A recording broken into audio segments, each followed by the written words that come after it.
Hello and welcome to the White House 1600 Sessions. I'm Stuart McLaurin, President of the White House Historical Association. The special relationship between the United States and the United Kingdom stretches back to the very founding of our country. Just 2 years after the end of the American Revolution, the United Kingdom recognized America's independence and established diplomatic relations. And like in any relationship, there were certainly challenges and disagreements along the way, including a little fire that took place during the War of 1812. However, a commitment to common democratic ideals and values has made the United Kingdom America's closest ally. So, of course, there would be a mutual fascination with the politics and leaders of each other's country. Today, I'm joined by award-winning British author, radio and podcast host, Iain Dale. Iain hosts a very popular show on LBC Radio and multiple podcasts, including one called The Presidents and Prime Ministers. Iain's most recent book, The Presidents, 250 Years of American Political Leadership, is a detailed account of the American presidency. Iain has curated essays on all 45 of the men in 46 American presidencies, from Washington to Biden, that were written by academics, historians, political journalists, and many others. The book shines a spotlight on the successes, failures, and influence of each American president. It delves into the international interest and curiosity about the office of the president and the political tastes of the American people. So, Iain, thank you very much for joining us today. Let's dive right into this book. This is a real treasure, talking about the 45 men, our 46 presidents. As we all know, Grover Cleveland was president twice. I'm glad you said that, because I did an event last night and the guy that was introducing it said 46 presidents, and I had to interrupt and stop him and say, no, it was 45. That's right. So 45, he was totally shocked. 45 men, 46 presidents. Yeah. So it's really an extraordinary book where you collect stories about all 45 of these men from different authors. Tell us how you came up with this concept and how you selected those who contributed. Well, I did a book on British prime ministers, of which there were 55 when I did the book. We're now on our 57th. And it became a bestseller in Britain, very surprisingly in some ways, because it's quite a chunky book. And it's not a cheap book, but it enabled people to understand things about prime ministers that they may have heard of but didn't really know much about. And there were some of them going back in the 18th century that, frankly, as a political geek, I'd never heard of. So the idea, and in a way this is what I've tried to do for most of my working life, I try to promote an interest in politics. And these books are a way of doing that, because if you read a chapter about, Ulysses S. Grant, you've heard the name, but do you really know what he did? Mm-hmm. You read a sort of 4,000-word essay about him, and if it captivates you, then go and buy a book and read a proper book about him. I was surprised that nobody had done this before. I mean, obviously, thousands of books about presidents, but no one had done it in this format. And obviously, for me, as somebody from the United Kingdom to do it, it seems a bit odd. Why wouldn't an American do it? Well, they haven't done. So I think I've just sort of filled the gap. 10 of the essayists are American. One of them is my best friend in America, Daniel Forrester, Mitchell Reese, who is ambassador to Northern Ireland, Alvin Felsenberg. He was absolutely invaluable in this. So it's a mixture of people, journalists, academics, historians, and some serving politicians. We had David Owen, Lord Owen, write about Jimmy Carter, because he was Foreign Secretary in Britain when Carter was president. He has some amazing stories. Did you give them a prompt, or what did you ask them to contribute? I just said, look, I want you to write, I mean, the essays vary in length. They're from 1,500 words to, I think the maximum is 6,000. FDR is the longest one. And I said, I want a potted biography, but not written sort of, well, he did that, then he did that, then he did this. And I said to all the authors, if you had any personal connection with the president you're writing about, particularly the more recent ones, obviously, feel free to put some anecdotes in. And so I gave them a style guide, which most of them adhered to. There were one or two that did. I mean, Sir Christopher Mayer, who was British ambassador under George W. Bush, and obviously had a huge number of anecdotes to tell about him. I did have to say to Christopher, look, this is a little bit too much about you rather than George Bush. So we had to sort of rejig a few of them, but It's been an absolute pleasure to edit. And I learned so much because I'm an American political obsessive. I first came here in 87, and I remember having to buy a second suitcase because I found all these secondhand bookstores in Ann Arbor in Michigan, where my friend was at university. And I bought every book that Richard Nixon had ever written, because I started reading Six Crises, which I still think is one of my favorite political books.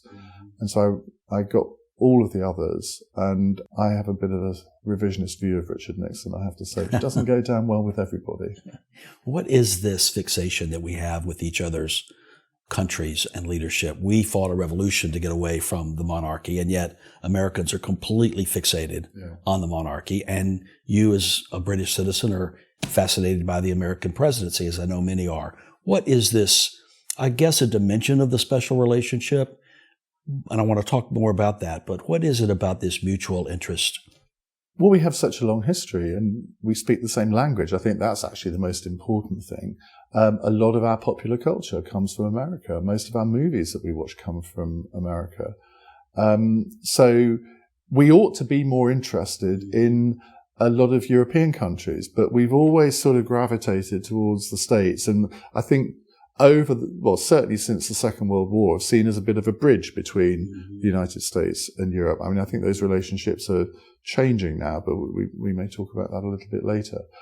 But the whole phrase special relationship, I think, is an interesting one in that until really, you could either say the First World War or the Second World War, it was not a special relationship. In fact, it was a very fractious relationship. Even in the late 1890s, early part of the 20th century, there were some pretty big disputes between Britain and the United States. And that's, again, there are several themes in this book. And one of the themes is how the relationship between Britain and America has changed over the years.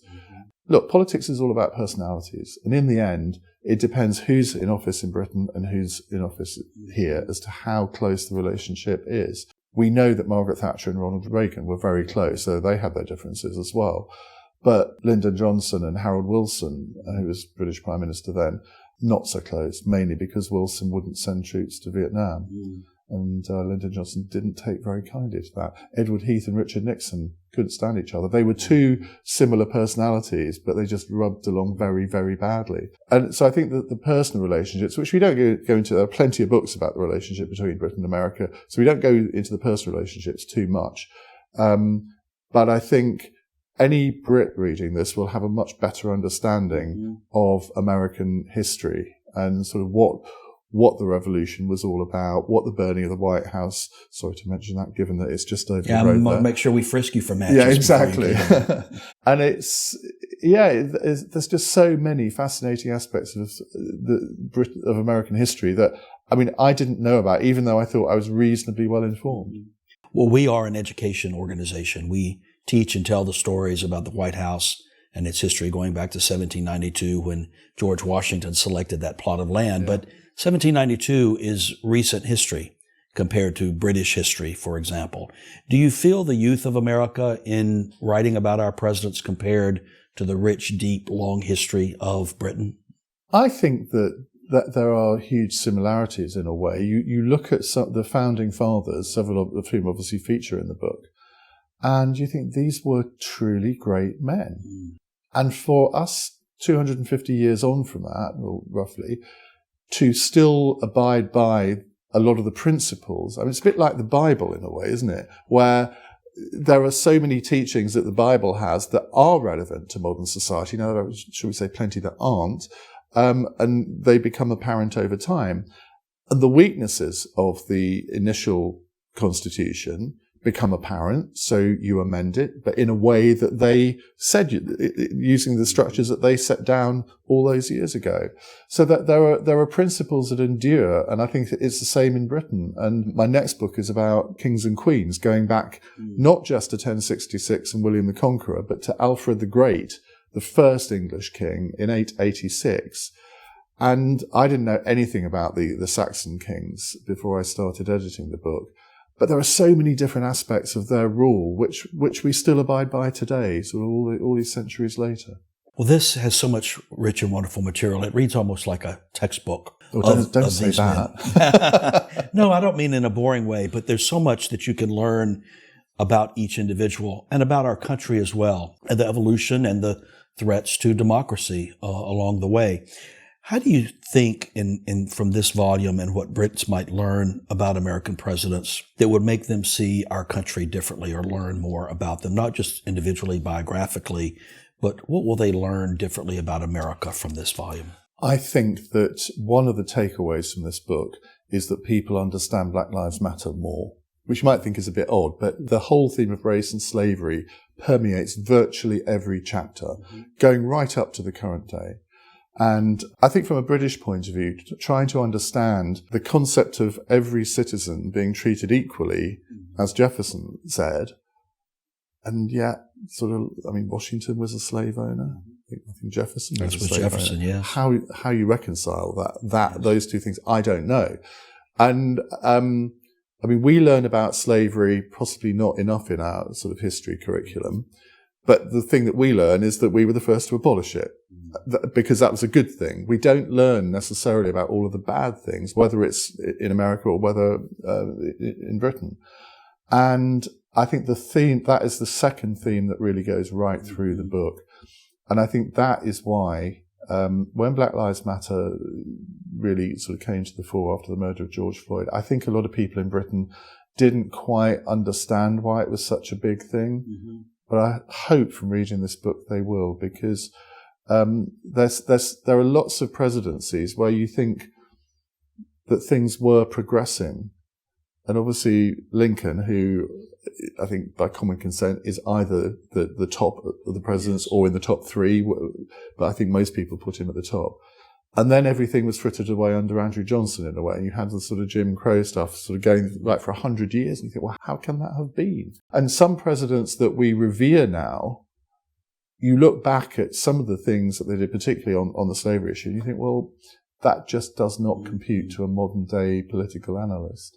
You talk about great men, but also flawed men. Yeah. 11 of our early presidents either owned slaves in the White House to work for them, or they hired slaves from slave owners to work for them in the White House.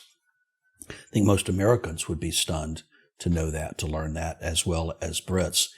But this was a presidency that began with George Washington, who initially defined the framework of it, evolved over many presidents throughout the years, facing conflict and challenge. You mentioned Abraham Lincoln, the great American Civil War, of which slavery was a primary focus. Why did it roll up to Lincoln? Why is this something that could not have been resolved prior to him? I think we make a mistake in our time in that we don't make any attempt to look through the prism of the past. We look through the prism of our own age. And to us, it is not only preposterous, it is evil that these things happened.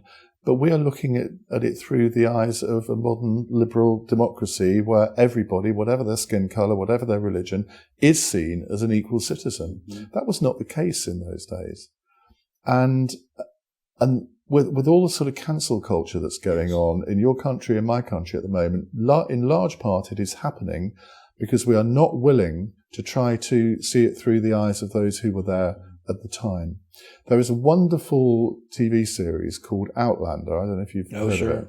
For those who haven't, it's a sort of time travel. It starts in Scotland in 1743 before the Battle of Culloden.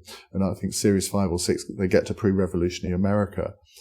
And it is a wonderful way, I think, of understanding people's motivations at the time, why things happened, why the British acted in the way that they did, in a very cruel way in many ways, which led up to the revolution. And so sometimes it's not just books like this that I think can help people do that. It is TV dramatizations. I mean, you have to be slightly careful in thinking, well, that actually didn't happen, but that did. But I just think, I learnt more about Scottish history from watching Outlander than I've ever done from reading any book. And I think American filmmakers are brilliant at bringing those ages back to life. There's a brilliant series recently on John Adams, for example, who most Brits would never really have heard of. So I think we have to have more understanding of the times that we're talking about. Okay, so you talk about Outlander and Scottish history and the John Adams, David McCullough series, which was brilliant. I have to ask you about The Crown. Well, The Crown, I think, in the first series, possibly also the second, I thought did a brilliant, brilliant job of depicting the monarchy of the 1950s and 1960s. But it was a drama, and it became more of a drama as it went on. You could argue so did the monarchy with Princess Diana and all of that. Yes, one could. But I mean, I was born in 1962, and I suppose I became more aware of the monarchy in the mid-70s when Prince Charles was trying to find a wife, and the series deteriorated towards the end in terms of accuracy. There were things that they portrayed that I knew did not happen, particularly the episode featuring Gillian Anderson as Margaret Thatcher, who in some ways I think played her brilliantly. But it was a sort of caricature version of Margaret Thatcher. And the relationship between Margaret Thatcher and the Queen was not as it was depicted in the series. There were just scenes that did not happen. And even though you have to dramatise things, they just went too over the top in that. And I think the last series, where obviously Princess Diana was the main character, I thought the actress that played her was amazing. But the actress that played the Queen and also the one that played Prince Philip, they were nothing like them. And I couldn't quite get over that.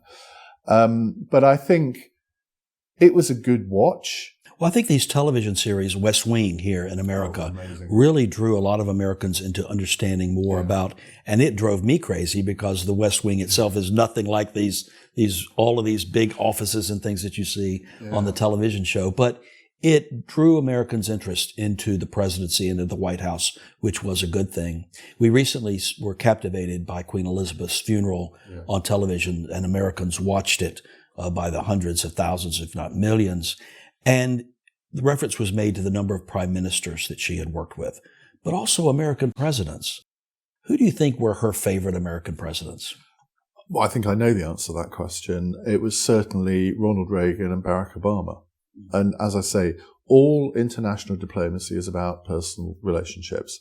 Why did Margaret Thatcher decide that Mikhail Gorbachev was a man that she could do business with? It was because they clicked. And she rang up Reagan and said, you need to see this guy. He's the future of the Soviet Union. And we know what happened after all of that. And I think she and the Reagans got on. I think they had a mutual love of horses. Nancy Reagan, I found out during this trip, was an inveterate letter writer to Prince Charles and vice versa, and he sought her advice, and they became very, very good friends. And the letters are stored at the Reagan Library. Some of them have been released, but there's a lot that have not, and they will remain private until I suspect Charles's death. And I think over the years, the Queen has been to America. I keep sort of referring to her in the wrong tense, don't I? Went to America many, many times. I think she went on some private trips as well to Kentucky for sort of the Derby. And the Obamas really hit it off with the Queen. And I think there was a famous incident where the Obamas were, I think, on a state visit, and they arrived at Windsor, and they were astonished that the Queen drove them in a Range Rover around the estate. And I think Barack Obama's security people were going mental, because they were, Prince Philip just told them to get out of the way. He could get away with it. But she wove in and out of prime ministers and in and out of American presidents, and was quite a figure that I don't think we will ever have rivaled on the world stage. Quite remarkable.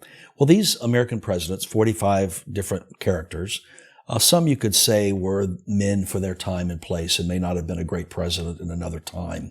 Abraham Lincoln might have not have been the most telegenic president in modern times. Teddy Roosevelt, let's talk about him, an iconic American president, turn of the century, coming into the 20th century. Thoughts on Teddy Roosevelt from the book? I think his presidency kind of marked the end of an era and maybe the beginning of a new one.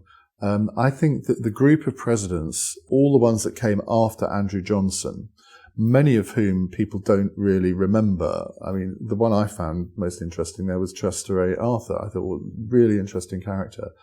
And you look at William McKinley, who I think I'm right in saying he was a one-term president, wasn't he? But I think he has enormous... Yes, he died and Roosevelt became president. He had a lot of achievements to his name. And Roosevelt was a real character, and I think he would have been successful nowadays because of the character, sort of this maverick nature, the sort of moustache which sort of defined his appearance.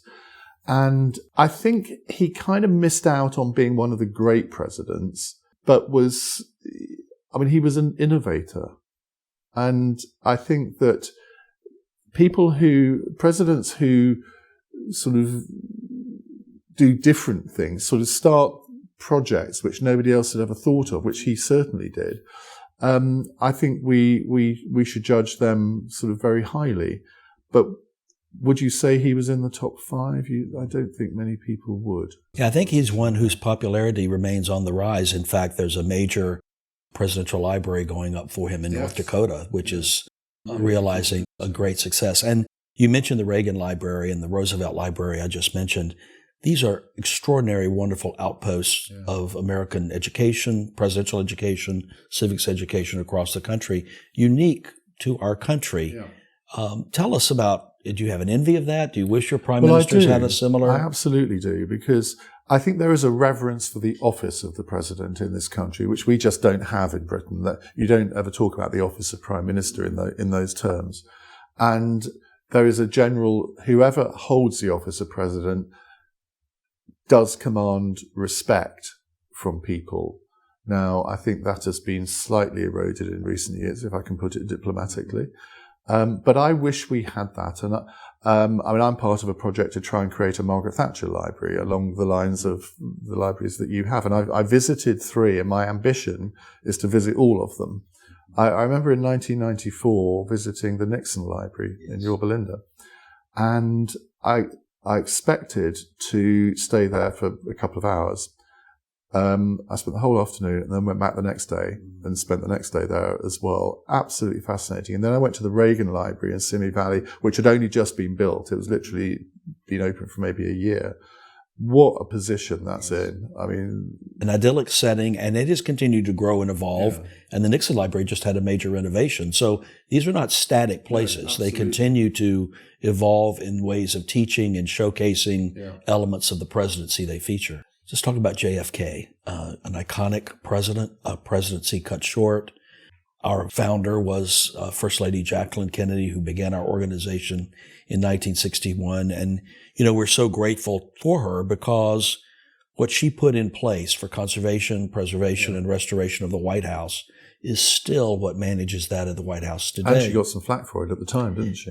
She did. I was at number 10 last week. And it has a wonderful history, but could stand a little upkeep. And I know Prime Minister Johnson tried that, but went askew in his plans. They actually talked with us about how we do what we do, but then they didn't follow that roadmap. No, I have a personal connection with this because Boris Johnson asked a donor to the Conservative Party to look at how they could effectively create, I think, what you've created here.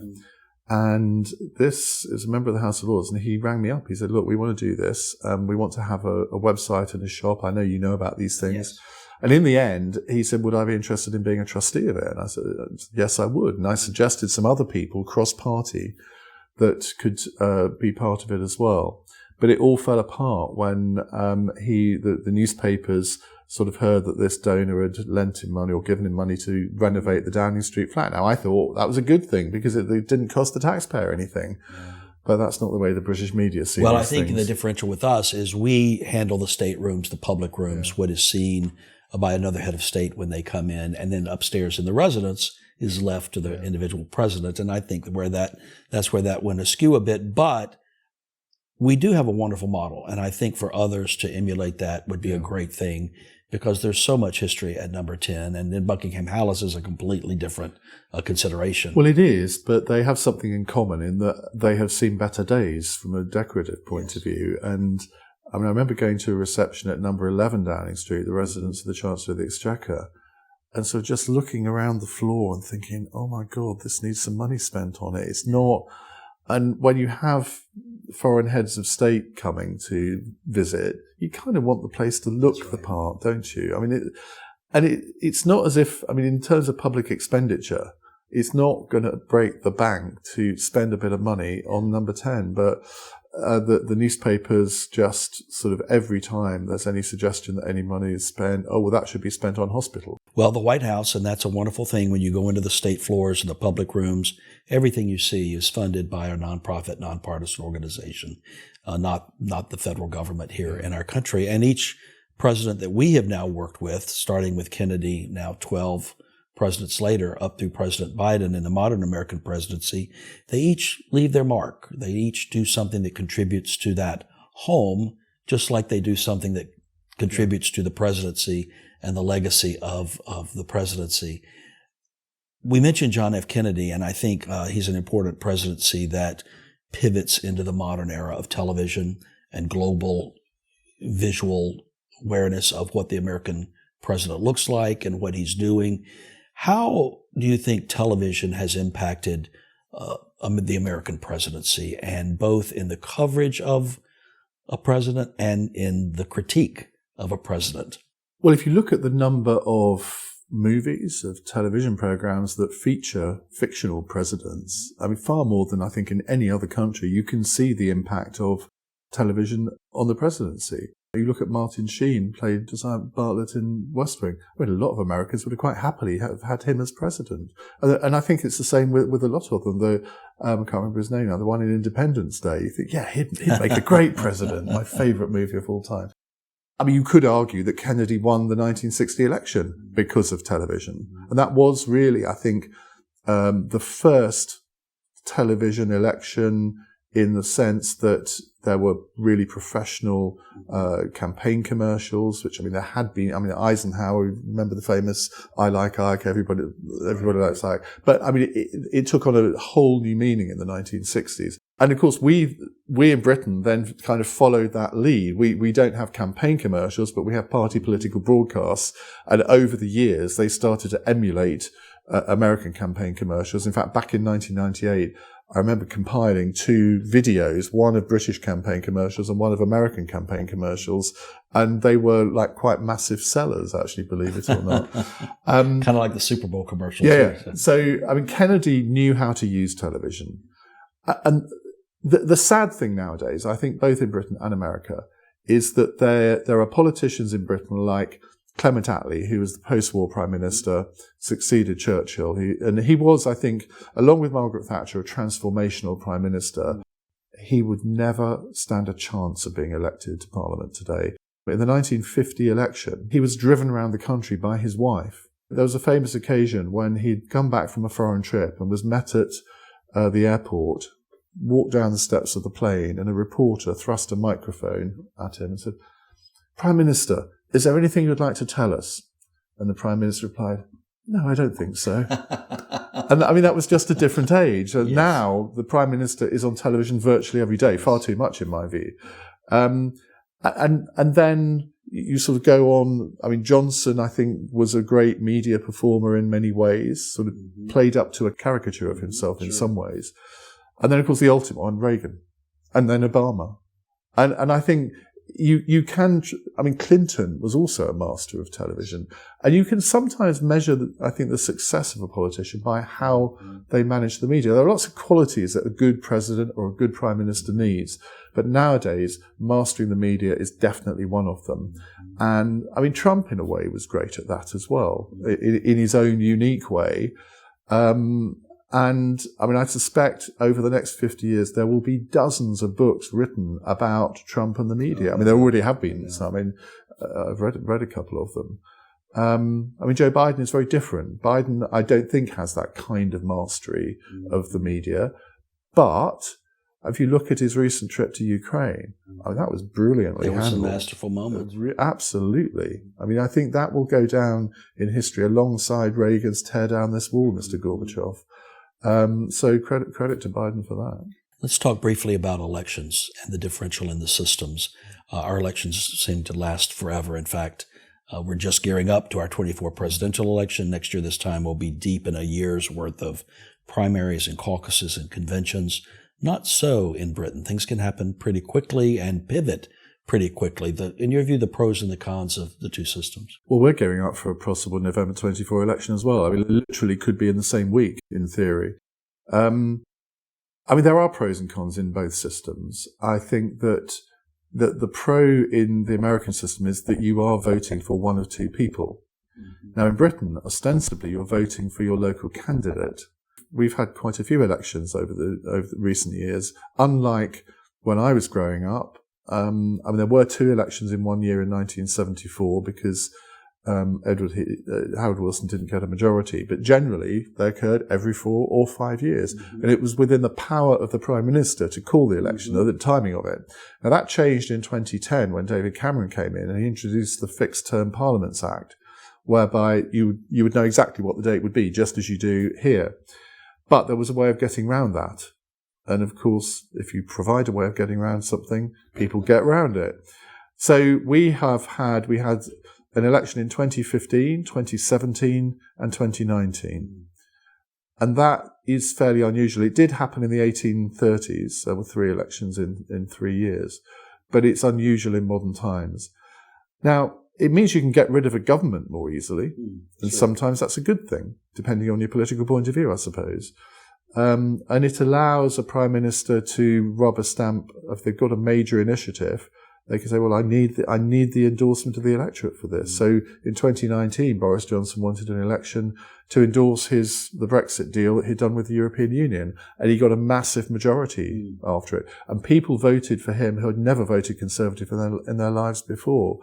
So the timing is everything in many aspects of life, but certainly in politics. And Rishi Sunak, our current Prime Minister, he's going to suffer from that because there has to be an election by, I think the latest date is January 2025, but no Prime Minister wants an election in January. So it'll probably be October, November 24. And he knows that he's only got literally 18 months to turn the economy round and to turn the opinion polls round. I mean, he's 20 points behind in the opinion polls. And you think, well, is that possible in 18 months? Possibly not. So he might be another short-serving Prime Minister. I want to close with 2 what-if questions. Of these 45 men, if you could select 3 to have dinner with tonight, who would you select and why? Nixon would be one of them because I think he is one of the most complex and interesting personalities in presidential history. I think you'd have to say Washington because even though thousands of books have been written about him, I just think sort of being able to sit down with him and actually ask him all the questions that you'd want to ask, I think that would be fascinating. I think actually probably Teddy Roosevelt might be the one. You would not lack for conversation with Teddy Roosevelt, I suspect. I mean, Reagan, I always regret that I never met Ronald Reagan. I have a bust of him on my desk. He transformed America in a way that I still don't think people really understand. He, to me, along with Margaret Thatcher, they are 2 of my political heroes. So I kind of would like, but I think Reagan would not be necessarily great at a dinner party. I think it'd be great sort of on a one-to-one dinner, but possibly not in a sort of big setting. The last one is sort of a what-if question as well. You've done a volume on British prime ministers, a volume now on American presidents, which is really wonderful. And the next book you're doing is on monarchs and the history of the monarchs in Britain, England and Britain. If you could pick one from each of those categories and have dinner, a prime minister, a president, and a monarch, who would you select and why? Well, again, you see, these are always really fascinating questions, and I am fascinated by sort of what ifs. I edited a book many years ago called President Gore and Other Things That Never Happened. I mean, I would have to say Churchill, but it's just such a predictable answer, isn't it? Well, I mean, let's take Churchill out. Let's assume that he would be an automatic guest anyway. I think probably William Gladstone, who was born in 1809. He started political life as a Tory, ended up as a Liberal Prime Minister. He was Prime Minister 4 times. Queen Victoria loathed him. But they're trying to cancel him now on the basis that a company that his family were associated with owned slaves. And you think, I think this is a really dangerous thing that's happening, where sort of great men are being brought down by totally facetious arguments. So I think he would be my Prime Minister. As for president, I'd pick Bill Clinton, who I think history will judge rather more kindly than maybe contemporary historians do. I think on the economy, he was superb. I think in aspects of foreign policy, he was superb. I would pick Elizabeth I as my monarch. Fascinating. Who, again, I mean, the conventional view of history is that she had, like Washington, wooden teeth, and that she was a fairly difficult woman. But to reign for all the time that she did, I mean, was it 44 years, something like that? In that time, I think was tremendous. And it was a really important period in English history. And it would be quite interesting to see how she would get on with the other two. Well, this is an extraordinary book, Ian, on the presidents, an overview of 45 American presidents in our the 46 presidencies. Just the one last intriguing question that I have is, if you could ask any one of these guys one question, who would it be and what would you ask them? I'd ask Richard Nixon, why did you do it? Because he didn't burn the tapes. He didn't have to. The fascinating thing there is, how did he cope with that burden for the rest of his life, knowing that he was the only president to leave office in that way? It's a bit like our recent Prime Minister Liz Truss, who served for only 49 days in the office. She's a comparatively young woman, and yet she will have to live with that for the rest of her life. And we sometimes forget that politics is a very sort of human activity. And politicians are humans, and that they sort of emote just the same as anybody else. And I always feel sort of empathy for politicians who are caught up in scandals, whether it's of their own doing or not. Richard Nixon did bring it on himself. I'm not making excuses for him, but that doesn't mean to say that you can't have some basic human empathy. Well, I do want to say one positive thing about the Nixon presidency, and that is Mrs. Nixon. Yes. Pat Nixon contributed more to the White House collection as First Lady than any other First Lady. 500 elements during her time as First Lady, and extraordinarily well-traveled, a wonderful ambassador for our country around the world. So I think we lose some components in the fullness of the presidency by focusing on larger, more media elements, and in Nixon's case, certainly a tragic situation for our country. But again, you have carved out a role for the First Lady.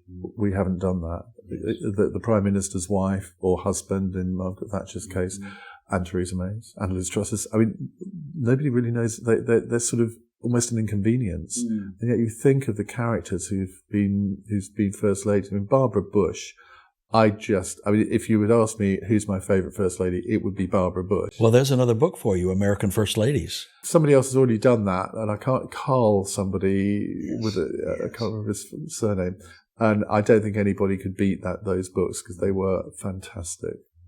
Well, congratulations on this. It's been an honor to talk with you, and I hope the book is a great success. Just to say, I've got a podcast called The Presidents and Prime Ministers, where I interview the contributors to the two books about their respective Prime Minister and President. Where can we find that podcast? Anywhere you get your podcast from, Spotify, Apple, Google, and again, wherever. It's called Presidents and Prime Ministers with Ian Dale. Thank you, Ian, very much. It's an honor to talk with you.